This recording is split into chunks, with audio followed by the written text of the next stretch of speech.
Hello, and welcome to the Race, Wealth, and Health Podcast, a podcast that serves to educate and empower while we explore the intersections of social justice, economic empowerment, and holistic well-being within communities of color.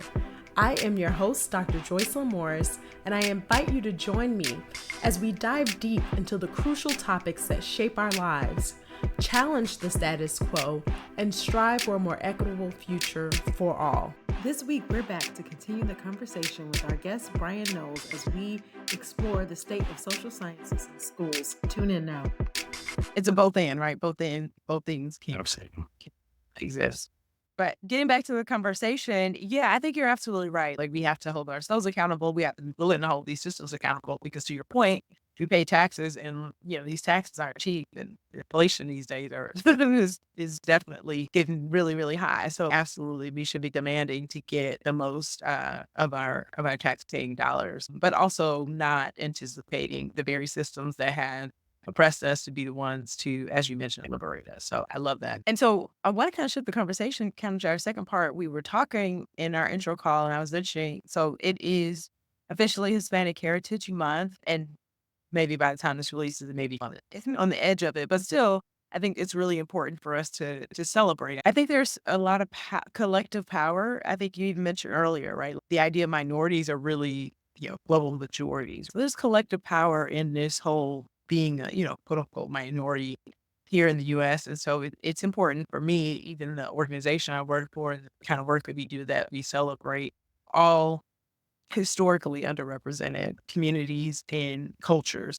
And so when I mentioned that, you were kind of very excited to talk about that. Obviously, that is also one of the areas of your work. And I think you mentioned it used to be just African American and Latino studies, right? So tell me a little bit about that, because I definitely don't really recall learning anything in school. There was some Black history sprinkled around the idea of slavery and certain things that happened in terms of history when I was in school, but I definitely don't remember learning anything about like Latino history. Absolutely. And very important that we do, collective work always is what pushes us forward, right? Yes, because as Americans and just people who share the same space in society, all of our interests are kind of intersection, and, they all kind of intersect. And sometimes what we do sometimes is that we think that we live in isolation when we don't. And sometimes we advocate that way as well. And that collective power is what creates a change and what we need. And we must understand. And first of all, we must kind of shift away from this comparative suffering that people do. And I hear that all the time. It's like, your issues are not as bad as my issues. My issues is the worst. And I hear it, between communities all the time, right? You get into spaces and, the Jewish population is not really, nothing is worse than the Holocaust. Nothing is worse than slavery, right? Which they are very horrible incidences and atrocities in human history, right? That we all need to learn about, and we all need to give reverence and respect and space to, right? For those awful things that have happened, right? Because oppression happens to one group, especially within a minoritized community, right? And that's especially those who have been historically marginalized. Just know that you're next, right? To some extent. So know that anti-Semitism is horrible. We need to kind of galvanize around that, as much as we need to galvanize and support racism, xenophobia, and other issues that are historically oppressed and marginalized communities, right? Even looking at history is when you see this collective approach that takes place, that's really the danger that takes place to systems and power, right? Sometimes we look at the lives and civil rights careers of people like MLK and Malcolm X, and we think it's just their fighting and advocacy for their communities alone that really got them taken out. But it's when they move forward, to challenge capitalism and the evils of greed, that changes the dynamics of things. But also when they start to shift into a collective approach and looking at ways that all of our struggles intersect, and coming together to fight those struggles together is one thing that we need to realize. And even back to what you were saying, Hispanic Heritage Month, yeah, it's important that we learn each other's stories so we can fully empathize and understand each other and value and appreciate each other. Well, even with this, as the Black community, Hispanic Heritage Month is just as much as our history, then it belongs to the Latino Hispanic community, right? Especially considering that the largest segment of the African Diaspora lives within Latin America, right? So when you're talking about Hispanic Heritage Month and our heritage and culture of our Hispanic community is largely influenced by Africans. The food, the dance, the spiritual practices, the music, and the literature and so forth, and even just the very culture and the essence and spirit of the cultures is very much African and very much similar to ours, right? So when we think about Hispanic Heritage Month, we also got to look at it as a lens, as that a lot of the people that we're celebrating in history and culture that we're also celebrating, it's also African diasporic history and culture as well. Yeah. And so leading more into celebrating Hispanic Heritage Month, what are some of the things that people don't typically know? Like obviously, understanding the connection to the African diaspora is one of them. But what are some of the other major and important milestones and factors that you guys are making sure that students are learning about in the schools, or things that people probably just don't know? Because like I said, it certainly wasn't a topic that was interwoven into my history class. Absolutely. Just a simple fact of some of the things that I said, when we say the African diaspora, when we say that our ancestors and enslaved Africans, a majority of those people were taken into the Caribbean and South America and Central America and places like Mexico as well, right? Where we see a lot of our people and understanding the connections of that being our ancestors, right? A lot of people like to use the analogy of like it was just a different boat stop for some of our people, right? Instead of looking at where our people landed, sometimes we forget to look at where we're all coming from, and we're all coming from the same place. Yeah. So that, and even really pushing to our students is that, just the idea that there's no such thing as isolation in history and just within just humanity itself, right? That your culture is being birthed out of just the amalgamation of various cultures and diversity, right? And a larger influences of what we know as Latino Hispanic culture derives from Africa, and it has similarities, right? Then we also need to take the time and also honor those who are Afro-Latino within that history, right? And when we talk about the history, we don't really talk about the Afro-Latino community. And one of the people I really like to talk about every year is a gentleman in history known Arturo Schomburg, right? There is a museum and a library in Harlem, New York, which is probably one of the premier research centers and libraries for African American history and culture in our country. The Schomburg, and Arturo Schomburg was Puerto Rican, but with some German descent as well, but he was very much Afro-Latino. So even just pointing and emphasizing that, right, as a part of our shared experience and also some of our shared culture, is something that our students should know, something that our teachers and adults and community our members should be aware of as well, right? And I always even in a lot of our professional development and learning when it comes to capacity building around our history is making sure that people don't approach African American history in its isolation, right? Understanding that it's a broader scope of work that includes African diasporic people, right? Because our struggle was just not our struggle alone, that it included other people of African descent from other parts of the world, most notably Latin America. Yeah. That's awesome. And I know you mentioned Schomburg. I'm actually familiar with the Schomburg in Harlem, as you mentioned. What were some other major key players that you typically like to talk about and make sure that students are aware, or your teachers, I guess, kind of are aware when it comes to the curriculum building around the Latino history?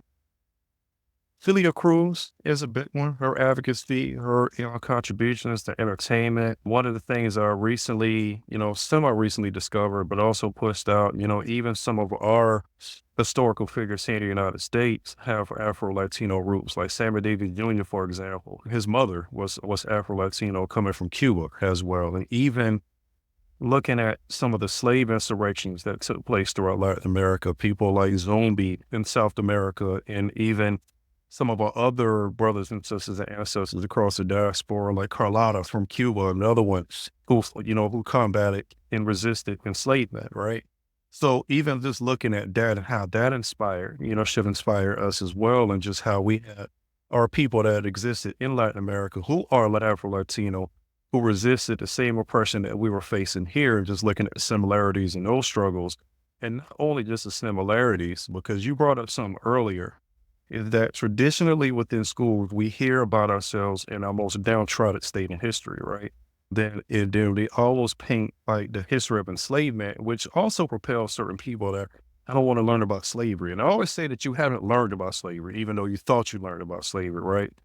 because one of those aspects of slavery is that we didn't acquiesce to it, that we resisted it in multiple ways. And one of the things that is a testament to how we resisted slavery in Latin America, and why I bring up some of those figures, is that we didn't only violently resist the systems of enslavement, but we also resist enslavement through our culture, right? Our culture and our foods and our practices and our spiritual practices, our languages are still very much alive because we resisted just the attempts of our oppressors to completely decenter who we are and completely surrender our culture, surrender what we do normal in our lives and within our realities and world. Yeah. And that's a really, really great point. And you're talking about the point of resistance. One of the other things I was going to say, so obviously, like I said, I wanted to, via the podcast in some sort of way, celebrate Hispanic Heritage Month and the importance and making sure to truly, celebrate our Hispanic or Latino brothers and sisters. And I am curious, though, again, going back to your department and the work that you do, how is Latino studies interwoven into social studies in our schools? Like, how does that show up currently? Yeah, absolutely. So I have a team member who is responsible for just Latin American studies. That is her primary focus. And that's Allison, who works with us, right? So I hope she'll mind I said her name, but she focuses primarily on that. So as far as social studies, it is offered just like African American studies as an elective course in social studies that is offered in middle or high school. In addition to, we work with our other person who is responsible over, doing our core social studies, integrating that concept across core social studies. And when I say core social studies, my U.S. history courses are world history courses. And when I say core courses, those are courses, regardless of who you are as a student, you have to take those courses. They're graduation requirements, right? Electives are not necessarily something that they have to take. That's what they're called, electives. They elect to take them. So sometimes they don't get that content within those courses. But what we do is that we provide the materials where we identify gaps in curriculum, because our textbook publishers don't always do a good job of creating inclusive accounts of history. So we provide supplemental materials to fill in some of those gaps, to make sure, specifically for the question that you're asking, to make sure that Latin American history and culture is also identified within core social studies as well. And I mean, if you wouldn't mind kind of sharing with me what has been the evolution, I guess, of Latino studies as it relates to its inclusion in Palm Beach County schools. Like, because I know we talked a little bit about African American history, but what has the Latino history and then evolution of that look like, at least to your knowledge, and even maybe from your starting in today? Absolutely. So when I started, he had already been part of the department. From my understanding, I may be off a year or two, right? Because I think 2012 is when they integrated Latin American studies as part of our department. So it kind of evolved from that. So around that same time, so let me back up a little bit. We've always done, since 1994, since the inception of the department, we do summer programs, right? We do a whole summer institute where our teachers get like this immersive experience in the history of culture, right? So they can hopefully take it back to the classroom and take this information include this information within a curriculum. But I would think say around 2012 that we started doing a Latino studies summer conference as well, right? So as we started African American, then we started to include in the Latin American pieces in it. And eventually we started a platform for Latin American studies during the summer, for our teachers can learn the same concepts and same ideas that they were learning in the African American studies summer conferences, and taking back that to the classroom. We had Latin American studies that was offered at a regular level, but in 2018, I proposed to the state of Florida and our State Board of Education of getting the Latin American studies also offered at an honors level at some of our schools as well, right? So we initially started with one course, and eventually we got expanded into two courses. I worked with one of our teachers, and we wrote the course out for our honors course that is different from Latin American history. And we have Latin American studies, which is a broader understanding, because that don't only just touch the history, but also touch the culture and the languages that are spoken in Latin America as well. So we've done a great deal of work of evolving that, and to a point that we do have someone who is designated who specifically focuses on that K through 12. All right. In social sciences and our K through 5 spaces, of course, there we have the elective course that is offered in us either in 7th to 8th grade, mostly 8th grade, or high school. When I say high school, it can be offered anywhere between that with grades 9 and 12. That we offer that course in addition to, like what I previously mentioned, making sure that we include some of that history and some of those gaps in the core curriculum as well. In addition to, I'm going to kind of stretch this out so long, right? Just trying to think of everything that's on my mind here, is that we do also work with core subject areas outside of social studies, because we only just don't relegate it to the social sciences. We do the same thing for African and African American study, is that we do also find ways to incorporate it in math and science and ELA too. Oh, awesome. Absolutely. And that's good to know because, like I said, I think it's important for our listeners to know what is the state of social sciences and specifically for our, Latino community and friends and family, like to understand that work is being done in that space as well to ensure that there's representation and people can learn of their history. And like you said, not just their community learning their history, although that is definitely important, but also that history is offered for all students to be able to learn about Latino contributions to history and their culture, as you mentioned, and that, like that you explained the difference between sort of just the history and also studies, right? And Yeah. that happens. Awesome. So I think we kind of covered a lot. We did a lot. What would you say is next for you? Also, so you didn't talk anything about other things that you do. So outside of the district, what's next for you, either within the role of the district? What are some things that may be coming down the pipeline? And you can tell us a little bit more about your passion projects and work outside of the district. Okay.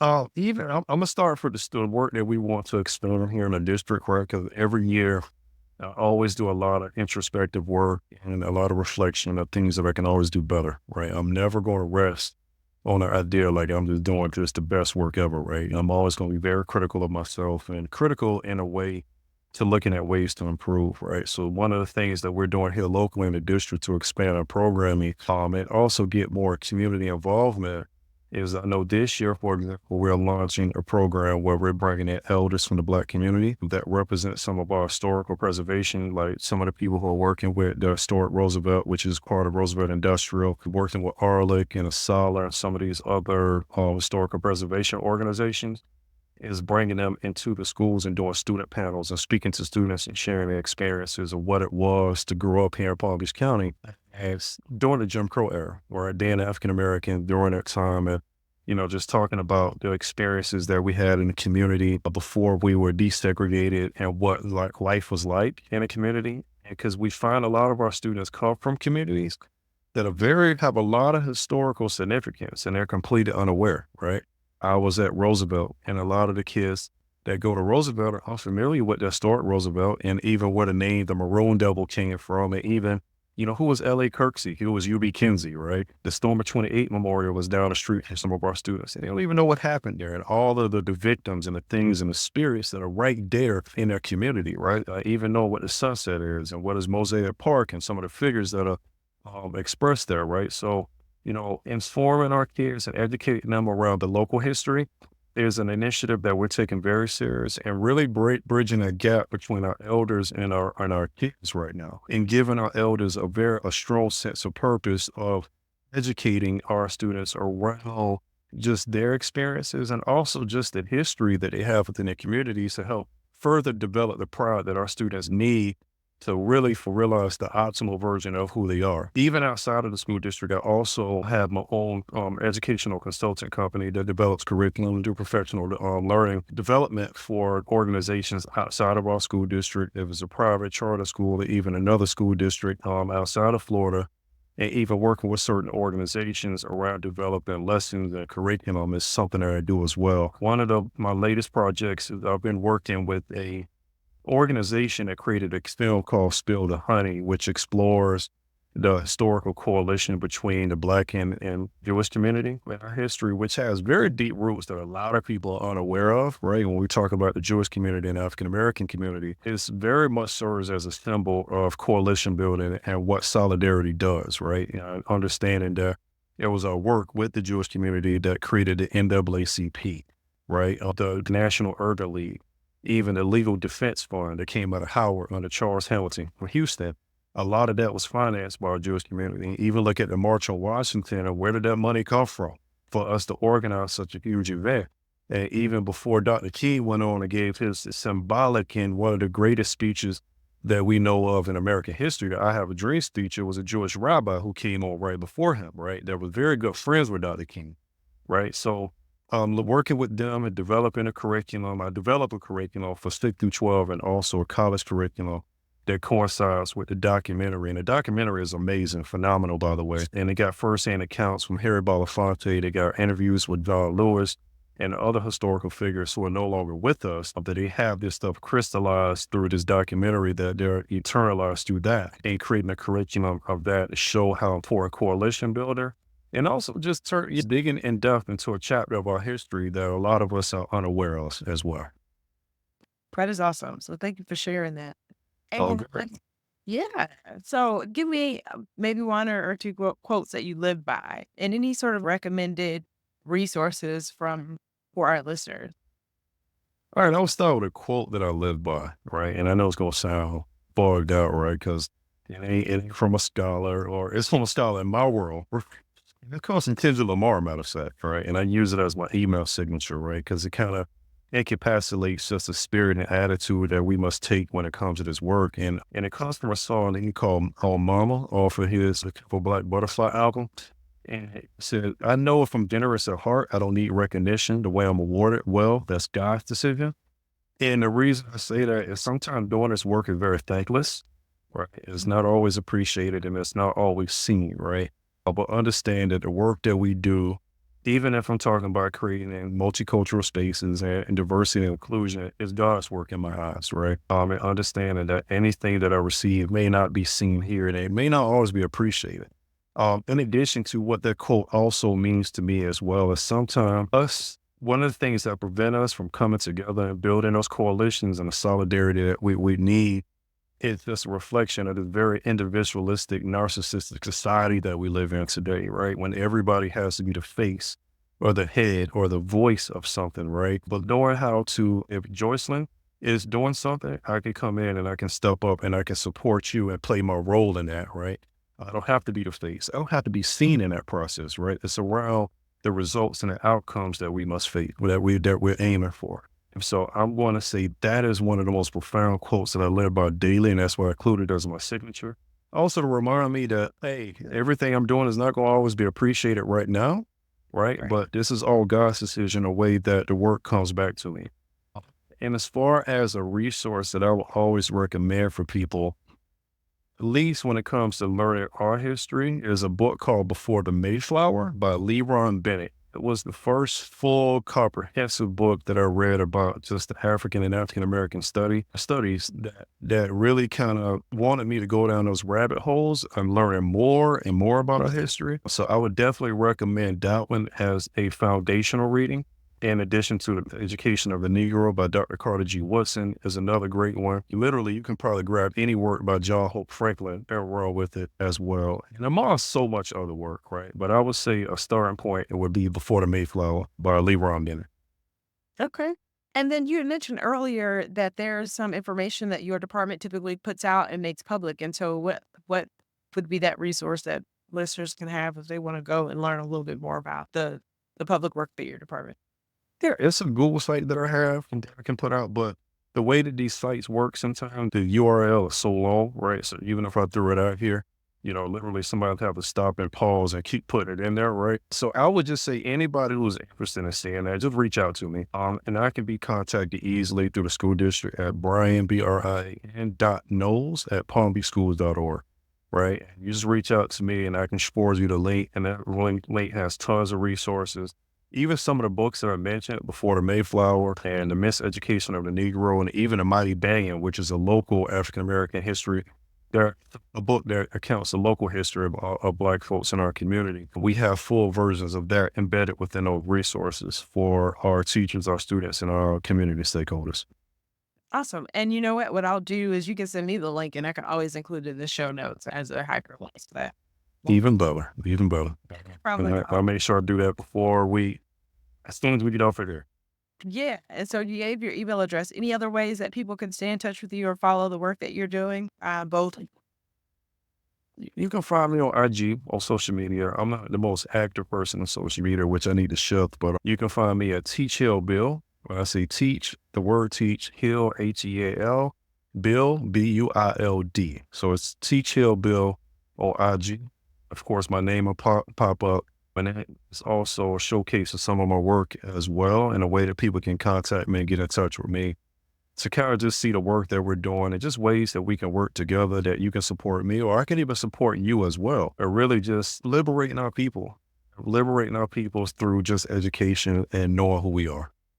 Well, I want to thank you again, Brian, for coming on and sharing all of the knowledge and helping us to, at least me, right, to stay encouraged about the work that is happening and not sort of get caught up in all of the buzzwords of the media, but that there is still really great work. It's still intentional efforts around making sure that our students are learning all histories, including their own. And so congrats again on the work that you're doing. And I'm sure it is thankless often, but certainly as a community member, I definitely want to say that I appreciate the work that you're doing, and I'm sure many other people and students do as well. Thank you. Thank you so much. And I appreciate you and just allow me, to use your platform to just inform our people of the things that we can do to keep our history alive and, just ways that we can even possibly come together and create the change that we need for our kids and for our community and for our future. So thank you. Thank you. Thanks, Brian. Well, that's all for today, folks. Enjoyed the show? Be sure to like and rate the podcast. You can find the Race, Wealth, and Health podcast on multiple platforms, including Amazon Music, Apple Podcasts, Google Podcasts, Spotify, and YouTube. Be sure to subscribe and turn on your notifications so you never miss an episode. I also want to hear from you, so don't forget to connect with me on social media. You can follow the podcast on Instagram and Facebook at Race, Wealth, Health. By joining the online community, you'll stay updated on the latest episodes, behind the scenes insights, and engaging discussions. Share your thoughts, comments, and questions there. I appreciate your support in sharing the podcast with your friends, family, and colleagues who may also find value in these conversations. Thank you again for joining me on this journey. Until next time, take care, stay informed, and keep up the good fight for equality.